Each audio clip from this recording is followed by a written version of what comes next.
Hello friends, very good evening. Welcome to RBD learning channel. जैसे कि last video में हम लोग ने किया था शेड्यूल 1, सो इस वीडियो में हम लोग कंप्लीट करने वाले हैं शेड्यूल 2। सो बेसिकली सेक्शन 7 में जो है वो 3 शेड्यूल्स दिए गए हैं। शेड्यूल 1 जो ऑलरेडी हम लोग ने कंप्लीट किया, अभी इस वीडियो में शेड्यूल 2 करेंगे। सो स्टार्ट करते हैं। Schedule 2 is related to determination of supply of goods और services. ओके, सो इसमें ना हम देखेंगे डिफरेंट सिचुएशंस या ट्रांजैक्शंस हैं, वो कौन सी हैं जो सप्लाई ऑफ गुड्स या सप्लाई ऑफ सर्विसेज हैं। सो फर्स्ट हेड है ट्रांसफ़र। कुछ ट्रांसफ़र कर रहे हैं, जैसे कि ट्रांसफ़र कर रहे हैं गुड्स, टाइटल इन गुड्स, सो वो हो जाएगा supply of goods. Okay, transfer means यहाँ पे सेल कर रहे हैं गुड्स, वही हो गया। Transfer of right to use without transfer of title, सिर्फ राइट टू यूज़ दिया जा रहा है, परमानेंटली ओनरशिप ट्रांसफ़र नहीं की जा रही है। सो वो हो गया supply of services. So now take an example. Suppose you are hiring a bicycle for the use, so you are paying rent and someone gives you only right to use that bicycle, not fully transfer ownership of that bicycle.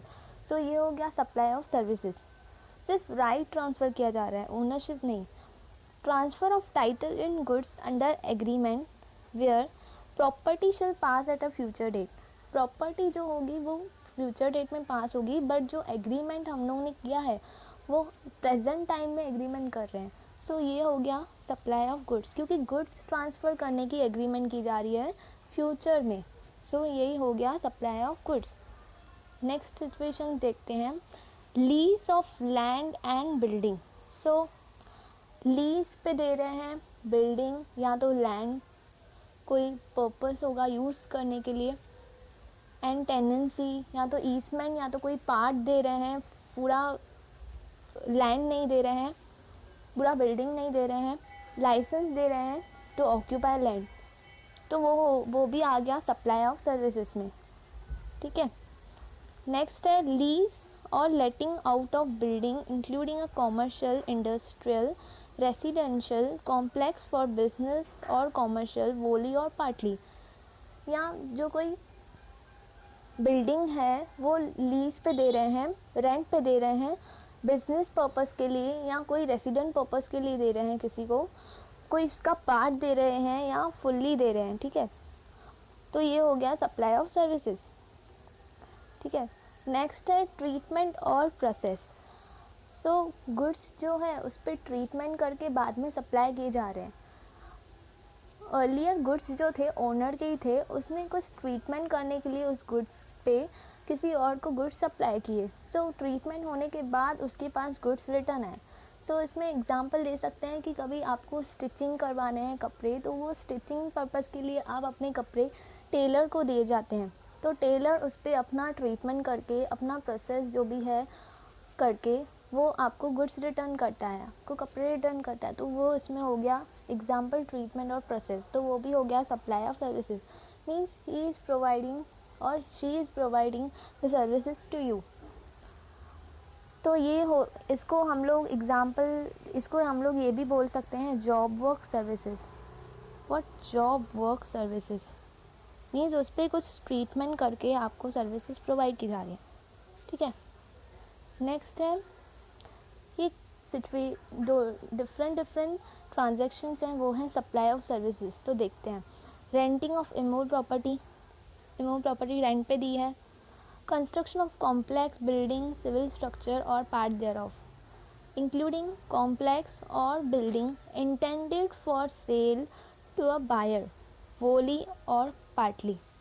ठीक है, construct कर रहे हैं कोई building या तो कोई repairing कर रहे हैं भाई, वो सेल करने के पर्पस के लिए, पार्टली या पूरी तरह से, except where the entire consideration has been received after issuance of completion certificate where required by the competent authority और after its first occupation whichever is earlier.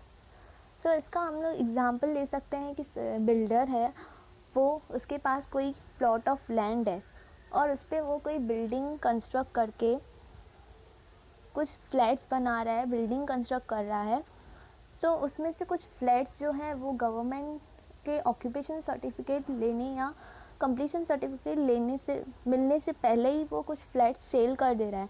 Suppose वो कुछ करीबन 100 फ्लैट्स कंस्ट्रक्ट कर रहा है, तो उसमें से कुछ 50 फ्लैट्स हैं वो कंप्लीशन सर्टिफिकेट के आने के पहले, अप्रूवल गवर्नमेंट का आने के पहले वो कुछ फ्लैट्स सेल कर दे रहा है, ठीक है। बाकी बचे जो 50 है वो अप्रूवल के बाद सेल कर रहा है। सो जो अप्रूवल से पहले वो सेल कर रहा है तो वो उस पर GST चार्ज होगा, वो माना जाएगा सप्लाई ऑफ सर्विसेज। और जो अप्रूवल के बाद वो सेल कर रहा है फ्लैट्स बायर्स को, तो वो माना जाएगा कि इमूव प्रॉपर्टी सेल की जा रही है, सो उस पर GST नहीं लगेगा, वो कंसिडर होगा कैपिटल गेंस में अंडर इनकम टैक्स। उस पर कैपिटल गेंस के प्रोविजंस अप्लाई होंगे, उस पर कैपिटल गेंस का कैलकुलेशन करेंगे उस पर, ठीक है। टेम्पररी ट्रांसफ़र और परमिटिंग द यूज़ और enjoyment of any intellectual property right. ITRs होते हैं जैसे कि पेटेंट, कॉपीराइट और ट्रेडमार्क्स हैं, ये एग्जांपल्स हैं ITR के। सो अगर कोई पर्टिकुलर थिंग पे ITR या है तो उस ITR को टेम्पररी पर्पस के लिए ट्रांसफ़र किया जा रहा है, ठीक है, for the purpose of enjoyment, तो वो भी आ जाएगा supply of services. Permanent transfer of IPR, अभी development, design, adoption, implementation, updatation of information technology software. So ये जो भी सब सॉफ्टवेयर्स होते हैं जो कंपनीज़ वगैरह यूज़ करती हैं, स्मॉल फॉर्म हो या कोई भी बिग कंपनी हो, तो वो डिफरेंट सॉफ्टवेयर्स यूज़ करती हैं अपने वर्क से रिलेटेड। सो ये जो सॉफ्टवेयर्स होते हैं वो परमानेंटली वो परचेज़ करके रखते हैं, बिकॉज वो उनको फ्यूचर में भी यूज़ आते हैं। जस्ट टेम्प्रेरी पर्पज़ के लिए वो हायर नहीं करते हैं, जस्ट टेम्प्रेरी पर्पज़ के लिए वो लोग सर्विसेज अवेल नहीं करते हैं सॉफ्टवेयर की। तो ये हो गया परमानेंट ट्रांसफ़र ऑफ IPR, तो वो भी हो जाएगा supply of services.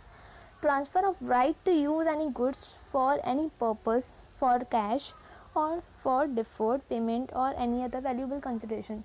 So temporary purpose के लिए गुड्स यूज़ कर रहे हैं, मतलब कोई स्पेसिफिक पर्पज़ है उसके लिए गुड्स यूज़ किए जा रहे हैं, फिर कुछ पेमेंट करके, तो वो भी हो गया सप्लाई ऑफ सर्विसेज। बिकॉज सिर्फ राइट टू यूज़ है ट्रांसफ़र हो रहा है, ओनरशिप ट्रांसफ़र नहीं हो रहा है। आगे के कंसेप्ट देखते हैं। आगे हेड है action. So refrain from doing an act और टॉलरेंस एन एक्ट, सो ये भी हो गया सप्लाई ऑफ सर्विस, ठीक है।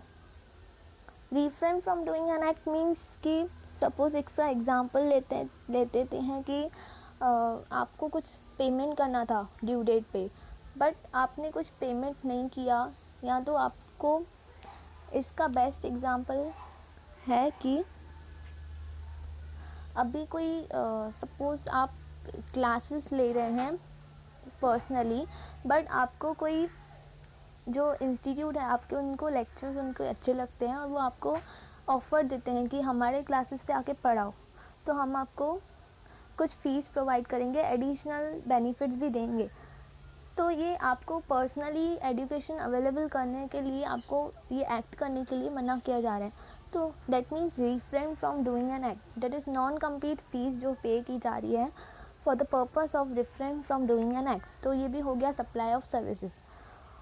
नेक्स्ट इसमें टॉलरेंस एंड एक्ट का मतलब है कि सपोज़ आपने जो है आपने लोन बोरो किया है बैंक से और वो आप लोन जो है टाइम पे रीपे नहीं कर रहे हैं, ठीक है, मैच्योरिटी आ गया है और रीपे नहीं किया जा रहा है, और तो उसके लिए बैंक जो है रीपेमेंट चार्जेस जो है इम्पोज़ की जाती है, बैंक रीपेमेंट चार्जेस इम्पोज़ करती है, लेट पेमेंट किया है, तो ये हो गया टॉलरेंस एंड एक्ट, तो बैंक आपका एक्ट टॉलरेट कर रही है। नेक्स्ट है कॉम्पोजिट सप्लाई, ठीक है, उसमें आ गया वर्क कॉन्ट्रैक्ट। जो वर्क कॉन्ट्रैक्ट सर्विसेज हैं जैसे कि रिनोवेशन करवा रहे हैं आप, कभी रिपेयर्स करवा रहे हैं अपनी प्रीमाइसेस को या बिल्डिंग्स हो या हाउस को या कंस्ट्रक्शन हो रहा है या इंस्टॉलेशन हो रहा है, तो ये सब इन्वॉल्व हो गया वर्क कॉन्ट्रैक्ट सर्विसेज में। दैट इज़ कॉन्ट्रैक्चुअल बेसिस पे आप किसी को वर्क देते हैं कि हमको ये रिपेयरिंग करवाना है, तो ये भी हो गया सप्लाई ऑफ सर्विसेज। ठीक है। तो हो गया supply of services. Supply of goods being food और ड्रिंक फॉर ह्यूमन कंजम्पशन। सो सिर्फ जो ह्यूमन कंजम्पशन के लिए ड्रिंक्स हैं या फूड है वो सप्लाई किए जा रहे हैं, तो वो भी हो गया सप्लाई ऑफ सर्विसेज। तो अगर सपोज इस केस में लिक्कर जो है वो सप्लाई किए जा रहा है तो वो उसमें कवर नहीं होगा, ठीक है। लिक्कर जो है वो उसमें कवर नहीं होगा because liquor is out of the box of GST. तो लिक्कर पे जो है वैट लगता है, वैट चार्ज होता है, ठीक है। ये हो गया सप्लाई ऑफ सर्विसेज, ठीक है। Transfer of business assets. Transfer of business assets में देखते हैं क्या है।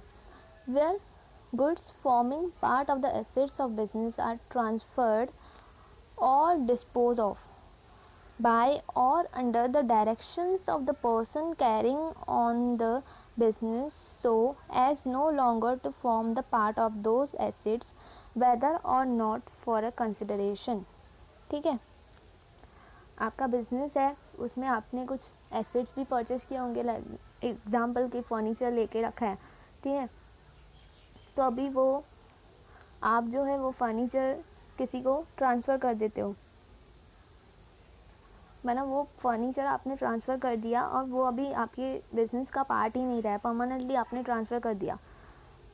कंसिडरेशन भी, या तो कुछ कंसिडरेशन अमाउंट आपने सपोज एम्प्लॉयर ने अपने एम्प्लॉय को एज अ गिफ्ट ट्रांसफ़र कर दिया, या तो कुछ थोड़े ही अमाउंट पे ट्रांसफ़र कर दिया, तो वो भी हो जाएगा सप्लाई ऑफ गुड्स, ठीक है।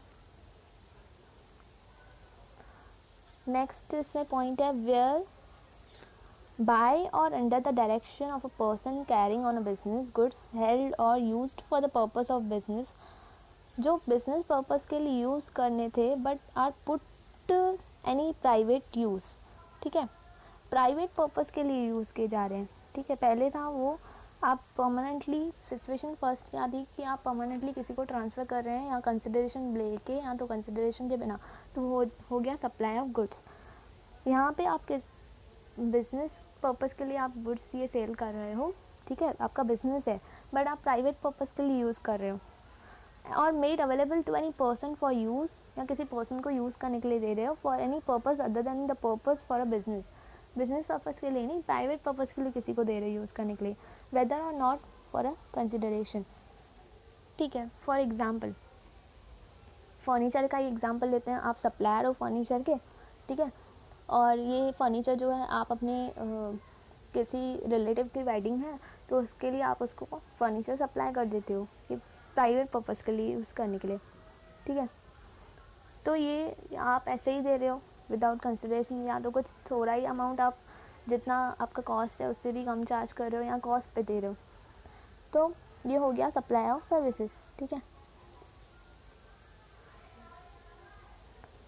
नेक्स्ट है, एक minute, sorry,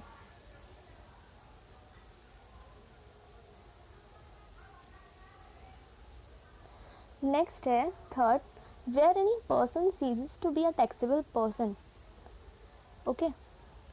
where any person ceases to be a taxable person, any goods forming the part of the assets of any business carried on by him shall be deemed to be supplied by him in the course or furtherance of his business immediately before he ceases to be a taxable person। इसका example ले सकते हैं कि suppose कि कोई person है, वो retire होने वाला है, उसका बहुत सालों से बिज़नेस है, 20 to 25 ईयर से उसने बिज़नेस किया, अभी उसके रिटायरमेंट की एज आ गई है, तो उसकी हेल्थ इश्यूज़ हैं, तो उसकी वजह से वो पहले जीएसटी में रजिस्टर्ड था, बट अभी जैसे कि उसकी बिज़नेस बंद करना है उनको, तो रजिस्टर होने से, अनरजिस्टर होने से पहले, तो ये जो गुड्स उसके पास कुछ तो स्टॉक पड़ा होगा ना, तो वो स्टॉक कैसे, उसका क्या ट्रीटमेंट किया जाएगा, तो जो स्टॉक पड़ा है उसके पास, तो वो स्टॉक को अनरजिस्टर होने के पहले कंसिडर किया जाएगा कि भाई उसने सप्लाई कर दिया है वो गुड्स को किसी पर्सन को, और उस पर जीएसटी चार्ज होगा, और ऐसे माना जाएगा कि भाई उसने डीम्ड जो है, माना जाएगा, मानो या ना मानो, माना जाएगा कि भाई डीम्ड उसने सप्लाई कर दिया है गुड्स को, ठीक है, डीम्ड सप्लाई हो गए हैं गुड्स, बिजनेस पर्पस है, बिजनेस के टाइम पे ही सप्लाई हो गए हैं, ठीक है। किसी प्राइवेट मैंने अपने रिलेटिव को नहीं दिया उसने। जब अनलेस यहाँ पे लिखा हुआ है अनलेस, अनलेस मीन्स ये एक्सेप्शन है, ये माना नहीं जाएगा deemed.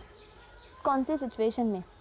The business is transferred as a going concern to another person. Suppose उसके कोई सन है तो उनको वो ट्रांसफ़र कर रहे हैं अपना बिजनेस रिटायर होने के बाद, या तो और the business is carried on by a personal representative who is deemed to be a taxable person. या तो कोई एजेंट को वो बिज़नेस ट्रांसफ़र किया जा रहा है कि भाई अभी ये बिज़नेस तू संभाल, ठीक है।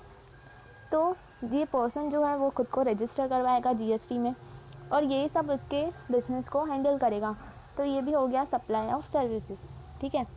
तो ये यहाँ पे ही हमारा कंप्लीट होता है schedule 2। I hope concepts are clear to you, and thank you so much friend, that's for the day, thanks for listening me.